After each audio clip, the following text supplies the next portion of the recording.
Welcome to Bellbreeze, a cozy village full of new friends and fun adventures. Join Humphrey the Hippo as he starts his journey in a world full of surprises and heart. Enjoy the story, and we hope it brings a smile to your day. In a village called Bellbreeze, the morning light fell gently on the rooftops. Birds chirped softly, the lake shone like glass. Bellbreeze was small, quiet, and full of colour. The houses lined up side by side, just a few steps from the water. Each one was shaped a little differently. Some had chimneys, some had flower boxes. But all of them had one thing in common. They felt like home. And on the edge of the village, right beside the big tree, stood a cosy little house with round windows and a quiet porch. This was the home of Humphrey the Hippo. Humphrey was not in a hurry. He never was. He woke up early. Not because he had to, but because he liked the quiet. He stretched, brushed his teeth, and watered his plants. Then he made a warm pot of tea and stepped outside to greet the morning. He sat on the porch with his mug in both hands and watched the sunlight dance on the water. Sometimes he hummed. Sometimes he just listened. Everyone in Bellbreeze knew Humphrey. He was kind, soft-spoken, and always ready to help. He carried extra bread for the ducks. He waved to the postbird even when he didn't get letters. And when someone new moved in, Humphrey was the first to say hello. That morning, he finished his tea, placed the cup down gently, and picked up his favourite book. He walked to the big tree and sat beneath it. His back was against the trunk. His feet were in the grass. And he read. Just then a voice called out, Morning, Humphrey.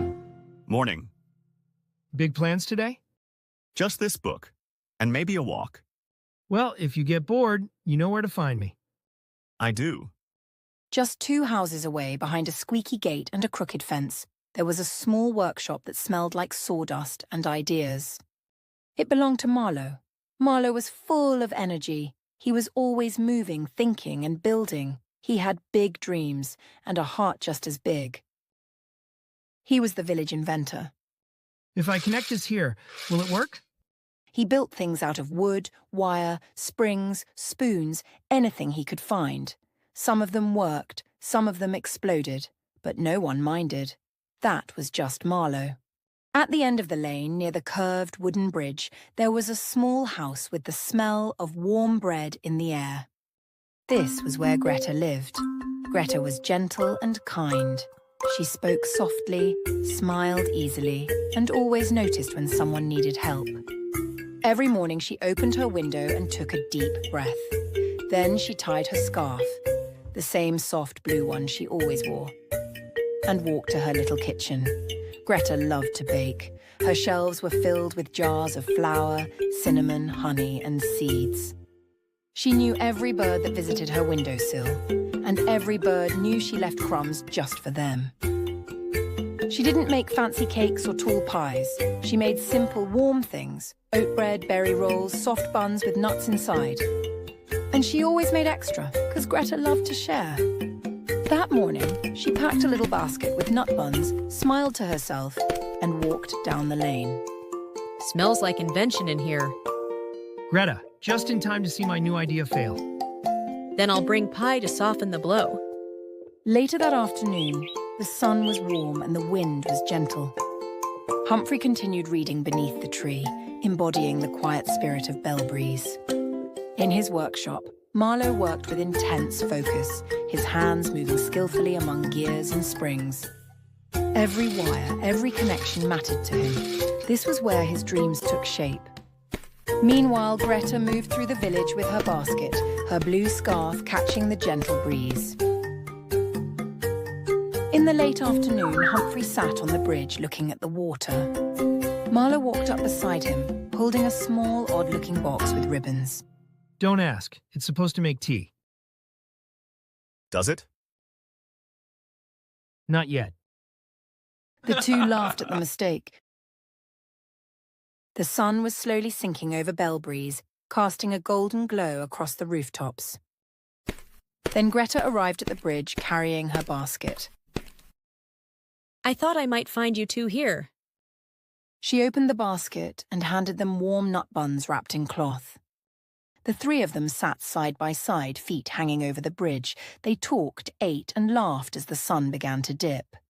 Bellbreeze was quiet again, but in that quiet there was something special. Three friends, sharing a simple afternoon. Just then, a gentle breeze picked up.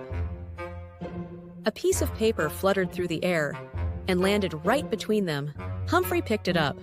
On the paper, in bright bold letters, it read, "Next month, the Big Lake Crossing Race, only for hippos." Marlo blinked. Greta leaned in with a curious smile. And Humphrey froze. So, what happened next with Humphrey? Why did Humphrey freeze? Well, that's another story.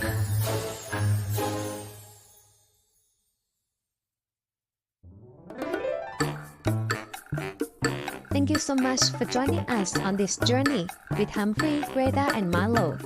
We hope you enjoy getting to know them and are excited to see what happens next.